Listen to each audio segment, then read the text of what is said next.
If your legs look dry, flaky, or like fish scales and nothing you try seems to fix it, this video is for you. I'm going to explain what this actually is, how to tell if it's simple dry skin or something else, and exactly how to fix it with my moisturizer sandwich method. I'm Dr. Maren Locke, a board-certified dermatologist. I help you fix your skin in very simple terms without breaking the bank. I specialize in giving you high-yield, actionable tips that actually work after years of treating patients with all of these very common problems. So hit subscribe if you want and come say hi on Instagram at The Budget Dermatologist. So is this just dry skin or is it something else? When your skin, especially your legs, look like this, the most common diagnosis is something called Xerosis Cutis. Xerosis Cutis literally means dry skin. Xerosis means dry, cutis means skin, and it's so common, especially in the winter and especially on the legs. And no, it's probably not because you didn't drink enough water that your skin is dry. Your legs naturally have far fewer oil glands than your face or other parts of your body, which means they produce less of that protective lipid film that keeps moisture locked in. This makes them much more prone to drying out. This is worsened with age because our skin barrier gradually weakens over time. The outer layer, called the stratum corneum, loses its ability to hold on to water. Specifically, we produce fewer natural moisturizing factors, our lipid content decreases, and our skin becomes less resilient to everyday insults like cold weather or harsh soaps. And the result is that more water escapes through a leaky barrier. This is called transepidermal water loss, and that's what leads to Xerosis Cutis. So with these age-related changes, the skin cells don't shed smoothly like they should. Instead, what you're seeing are tiny sheets of dead skin cells lifting unevenly and clumping together. That's what causes the bran flake or fish scale look. This is not rare, this is not exotic, this is extremely common. And the good news is that Xerosis Cutis tends to respond very well to the correct moisturization routine, which is exactly what I'm going to teach you in this video, my 3-step moisturizer sandwich method. Stay tuned. However, there are other conditions that look similar to Xerosis Cutis, such as Ichthyosis vulgaris. This is a common inherited skin condition where the skin becomes dry and develops fine scales, particularly on the arms and legs, due to mutations in a gene that produces a protein called filaggrin that normally helps maintain healthy skin. People with Ichthyosis vulgaris often have very dry skin with a rough texture, increased palm creases, and small bumps on the arms called keratosis pilaris, and they're more prone to developing eczema or allergies. This is beyond your normal Xerosis Cutis and is outside of the scope of this video. Now, normal Xerosis Cutis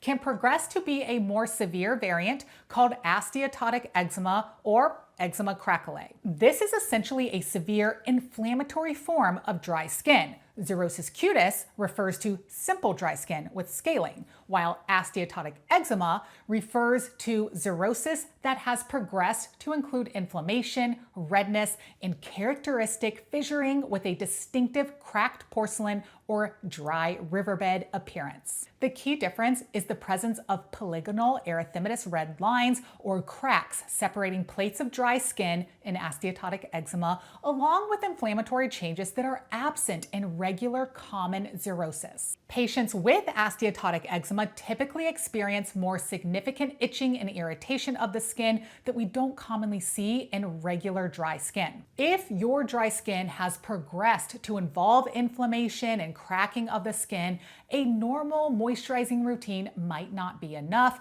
You may need an anti-inflammatory such as a topical corticosteroid to gain control in addition to your topical skincare products. And lastly, before I teach you my moisturizer sandwich method, I want you to also understand that Xerosis cutis may sometimes be a sign of an underlying systemic condition rather than simply a result of aging or environmental exposure. Dry skin can be an important physical finding in conditions such as hypothyroidism, diabetes, kidney disease, among others. Therefore, persistent or unexplained dry skin, particularly when it's not responding to adequate moisturizing treatments, requires consideration of these underlying causes and may prompt further evaluation. Now, let's fix your dry skin with a moisturizer sandwich. In order to do this, you need to understand three big terms: humectant,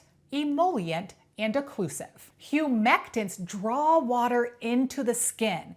Emollients smooth and soften the skin, and occlusives seal water into the skin. It is true that one single moisturizing product can contain all three of these ingredients and be highly effective. However, if you are watching this video, chances are that you've tried a lot of these products and are still suffering from dry skin. So let's step it up a notch and separate out these three and treat them each as a main character. Step one, you will apply a humectant body serum. I love this one by Naturium, and I will link it in the description. It has 5% urea, which acts as both a humectant to draw water into our skin and as a mild keratolytic, which helps soften the skin and remove rough skin texture. This step is going to ensure we have rehydrated and smoothed our skin texture before we seal anything in. Step two, apply a thick emollient. In general, I prefer creams over lotions. My holy grail moisturizer for dry body skin is La Roche-Posay Lipicar Cream. The emollients in this cream, like shea butter and plant oils, soften the skin and fill in the gaps between dry skin cells,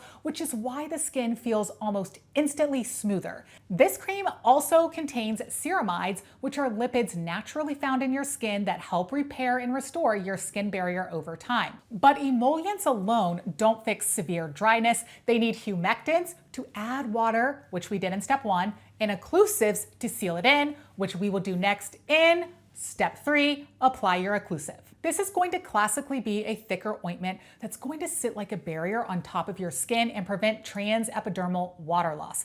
I love to do this step at night before bed. Vaseline or petroleum jelly is your classic cheap and easy occlusive to apply. I'll link Vaseline in the description of this video, but I get it, it's a little bit greasy. Not everybody loves to apply Vaseline, so I will give you another option that I use very often. It's a little bit more elegant. It's by a brand called Theraplex. I will link that one in the description too. I really love that one for eczema-prone skin as well because it has only 3 simple ingredients in it. Again, that one will be in the description. And that's it. That's your moisturizer sandwich. I recommend doing this as soon as you get out of the shower. Within 30 seconds, you want to pat your skin dry and apply all 3 products. You can do the moisturizer sandwich twice a day for the best results. I hope you found this video helpful, and I really hope it helps you fix your stubborn dry skin. If you did find this helpful, hit subscribe. Come find me on all the other platforms at The Budget Dermatologist, and I'll see you guys soon. Bye.